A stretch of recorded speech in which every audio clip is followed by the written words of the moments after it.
Jai Guruji, Shukrana Guruji.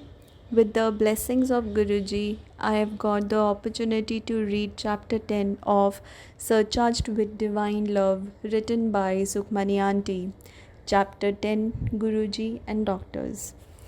During his stay in Chandigarh, Guruji would often visit various hospitals. He would either walk through wards or have his tests done, and all this while he would be blessing patients and doctors. It seemed as if Guruji was going to these hospitals to answer prayers and call for people by the thousands of patients there.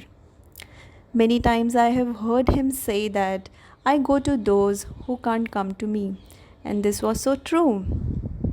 Many doctors were his followers, and each one of them had one thing to say: medical science has failed in front of Guruji. I have personally seen Guruji bring his pulse down to 40 beats per minute and then suddenly back to normal. The doctors who examined him would be baffled by the results. On one particular incident, a doctor testing Guruji's blood came out of the room looking awestruck, and he actually asked us if Guruji was from this planet or not. We again happened to be with him on one of his visits to the military hospital in Chandi Mandir. He would go there often, maybe because he had a very soft spot for the army. One of the doctors there was his follower, and Guruji would go to his cabin and lie down on the examination bed. He would soon enter into meditation. My mother and I waited for him to come out of his meditation, and when after a few hours he did, my mother asked him, Guruji, why do you come to hospitals? Sukhi Aunty, have you read the Shiv Puran? My mother replied in the negative, and Guruji further added, ਕਈ ਬਾਰ ਸ਼ਿਵ ਜੀ ਨੂੰ ਗੁਰੂ ਦਾ ਰੂਪ ਲੈ ਕੇ ਆਣਾ ਪੈਂਦਾ ਹੈ ਆਪਣੇ ਭਗਤਾਂ ਨੂੰ ਮੋਕਸ਼ ਦਿਲਾਉਣ ਵਾਸਤੇ. Many times, Shiv takes birth in the form of Guru to free his people from the cycle of birth and death and grant them moksha. Again, such strong words went right over my head. Now, as I write this book, 5 years after his Mahasamadhi, I have realized who he actually was. He gave me many hints, but I took him for granted.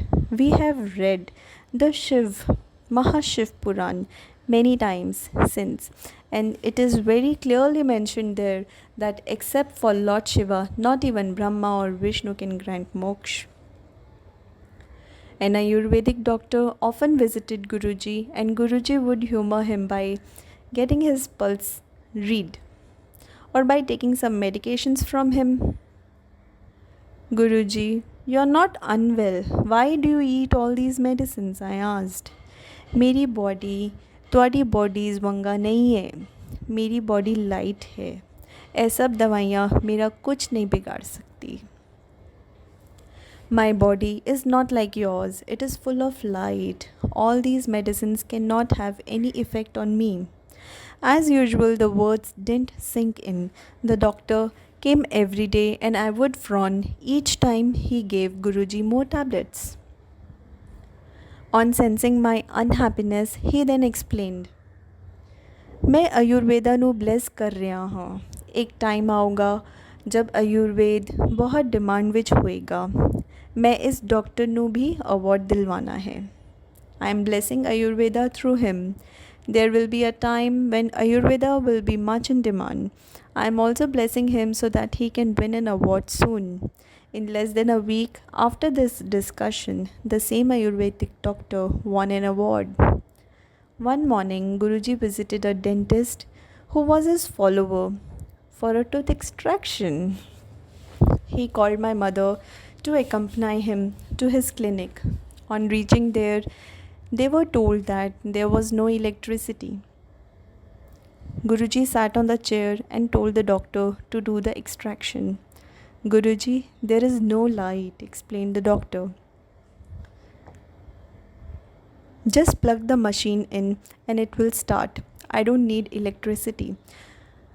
The doctor did as Guruji said, and extraction was done successfully.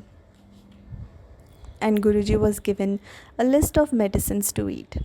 In the afternoon, I made a list for Guruji stating what medicine is to be eaten at what time. He read the list and said, "This is very confusing. Give me all the medicines now and let's be done with it." "Guruji, you can't eat all of them," I said.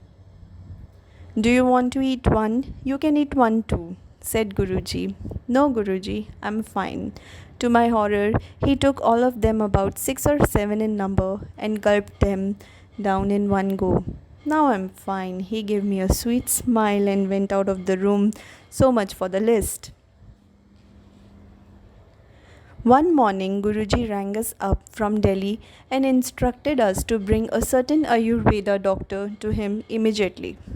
"Guruji, does he know about you?" I asked. "No, just tell him your guru is unwell and you need him to go check him up," said Guruji. We were given his address and told to leave immediately. At his clinic, as I sat waiting, I noticed that he had pictures of Lord Shiva all over the place. I understood that he was a devotee of Shivji, and Guruji may be wanting to bless him. As we told him about Guruji and Guruji's ill health, he told us that it was impossible for him to travel to Delhi as he was himself very unwell. He was having pain in his abdomen and was undergoing tests. We tried to convince him, and with Guruji's grace, he agreed to accompany us. All through the journey, he kept throwing up, and we were worried that if anything happened to him, his family would not spare us. We reached Delhi at 10 p.m. and Guruji called us all inside his room. "Doctor साहब, मेरा pancreas काम नहीं करता, कोई दवाई दे दो." "Doctor, my pancreas isn't working well. Give me some medication for it," said Guruji. He checked Guruji up and prescribed some medication. Guruji then instructed us to leave for Chandigarh immediately after langar. As soon as this doctor had langar at Guruji's temple, his pain disappeared and slept peacefully all through the journey back to Chandigarh. Guruji called us the next day and told us that had the doctor not come to Guruji, his appendix would have burst. Being slightly on the plump side, I was forever trying out different things to lose weight. A popular product in the market promised desired results in 2 weeks, and I went ahead and bought it. Every morning I ate the capsules and skipped lunch to have the shakes instead. Hardly a week passed when Guruji suddenly landed up at her house. He went straight to my bedroom and sat on my bed. "What are all those boxes and medicines on your table?" he asked me. "Guruji, I am taking those to lose some weight," I said. "Really? You can lose weight like this? Give me your capsules and shake to drink also." I went to the kitchen and quickly made him a glass. He ate the capsules too. That day, he never mentioned anything, but after a few days, when I went to Delhi to meet him, he told me that by drinking the shake and eating the capsule, that day he had taken all the negative effects onto himself, and that if I do not stop taking these things, my kidney would eventually fail. He gave me his leftover water in his glass and told me to drink it. "Go home and check your weight. I have made you lose 2 kgs. Sure enough, as I reached home and weighed myself, I was 2 kgs lighter. Many times, Guruji would take on a disciple's illness onto himself and all night would remain in pain. It would break my heart to see him in such a condition.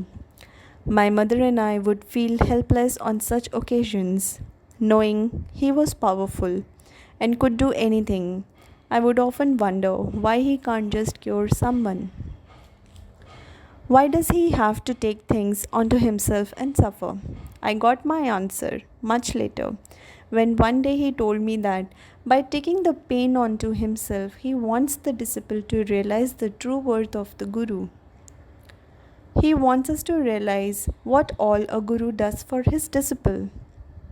All of us whose lives he has touched, blessed, and no doubt made easier can never ever even come close to thanking him.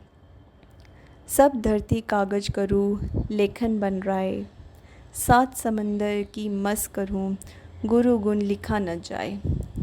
Written by Kabir Ji.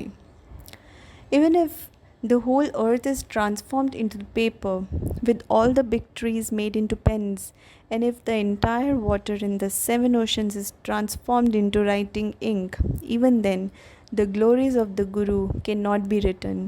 So much is the greatness of the Guru. Here is the completion of chapter 10. Jai Guruji, always, always, always Anantam Shukrana Guruji.